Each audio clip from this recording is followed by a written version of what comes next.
గత సంవత్సరం రోజులుగా నా మీద మీడియా కానీ కొంతమంది నాయకులు కానీ పదే పదే ఒక కార్యక్రమం పెట్టుకొని కార్యక్రమం ప్రకారం ప్రచారం చేయడం చూస్తున్నారు. నేను అనేక సార్లు నేను పార్టీ మారను, ఎట్టి పరిస్థితుల్లో కూడా మారేది లేదని అనేక సార్లు ఖండించాను. ఈరోజు కూడా ఖండిస్తున్నాను. మరి రోజు వచ్చి మైకులు పెట్టి చెప్పాలంటే నాకు కూడా సాధ్యం కాదు. ఎట్టి పరిస్థితుల్లో కూడా పార్టీ మారే ప్రసక్తే ఉండదు.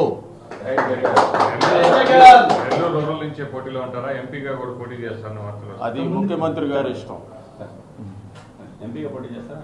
ముఖ్యమంత్రి గారు ఏం చెప్తారో తెలియదు. పోయి ఈరోజు రేపు కనుక్కొని అది కూడా క్లారిటీ ఇచ్చేస్తాం. నేను కలిసిన మాట వాస్తవం. కలిసి వాళ్ళని ఆపేదానికి ప్రయత్నాలు చేశాను. నా ప్రయత్నాలు ఏమీ ఫలించలేదు. అది కూడా హైకమాండ్కి చెప్పడం జరిగింది. ఆయన్నే విపిఆర్ని కలిసినప్పుడు మాగుంట కూడా అక్కడే ఉన్నాడు.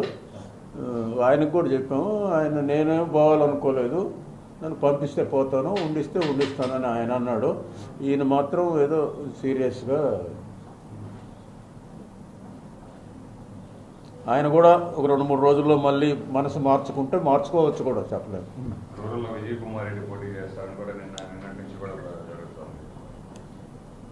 ఇట్లా రకరకాలు జరుగుతుంటాయి.